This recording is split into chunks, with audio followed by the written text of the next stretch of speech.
Petrol ಹಾಕಿಸಿಕೊಳ್ಳಲೆಂದು petrol ಪಂಪ್ಗೆ ಬಂದ ಕುಡುಕನೊಬ್ಬ ಸ್ಕೂಟರ್ಗೆ petrol ಸುರಿಯುತ್ತಿರುವಾಗಲೇ lighter ಹಚ್ಚಿದ್ದಾನೆ. ಇದರಿಂದ ಬೆಂಕಿ ಹತ್ತಿಕೊಂಡಿದ್ದು ಆತ ಏರಿ ಬಂದಿದ್ದ ಸ್ಕೂಟರ್ಗೆ ಬೆಂಕಿ ತಗುಲಿದೆ.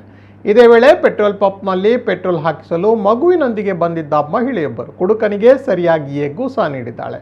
ಈ ಘಟನೆ ಹೈದರಾಬಾದ್ನಲ್ಲಿ ನಡೆದಿದ್ದು, ಸ್ಕೂಟರ್ನಲ್ಲಿ ಬಂದಿದ್ದ ಸ್ನೇಹಿತರಲ್ಲಿ ಒಬ್ಬನಿಂದ ಈ ಕೃತ್ಯ ನಡೆದಿದೆ. ಕೈನಲ್ಲಿ ಲೈಟರ್ ಹಿಡಿದಿದ್ದ ಕುಡುಕನಲ್ಲಿ ಪಂಪ್ ಸಿಬ್ಬಂದಿ ಏನು ಬೆಂಕಿ ಹಚ್ಚುತ್ತೀಯಾ, ಲೈಟರ್ ಒಳಗಿಡು ಅಂದಿದ್ದೇ ತಡ, ಏನು ಮಾಡುತ್ತಿ ಎಂದು ಕುಡುಕ ಲೈಟರ್ ಹಚ್ಚಿದ್ದಾನೆ. ಇದರಿಂದ ತಕ್ಷಣ ಬೆಂಕಿ ಹೊತ್ತಿಕೊಂಡಿದ್ದು, ಬಳಿಕ ಆತನೇ ಬೆಂಕಿ ನಂದಿಸಲು ಪ್ರಯತ್ನಿಸಿದ್ದಾನೆ. ಈತನ ಆಟೋಟೋಪ ಗಮನಿಸಿದ್ದ ಅಲ್ಲೇ ಇದ್ದ ಗ್ರಾಹಕ ಮಹಿಳೆ ಕುಡುಕನನ್ನ ಹಿಡಿದು ಸರಿಯಾಗಿ ಎತ್ತದುಕಿದ್ದಾರೆ. ಆರೋಪಿಯನ್ನ ಚೀರನ್ ಎಂದು ಗುರುತಿಸಲಾಗಿದ್ದು, ಘಟನೆ ಬಳಿಕ ಪೊಲೀಸರು ಆತನನ್ನ ಬಂಧಿಸಿದ್ದಾರೆ.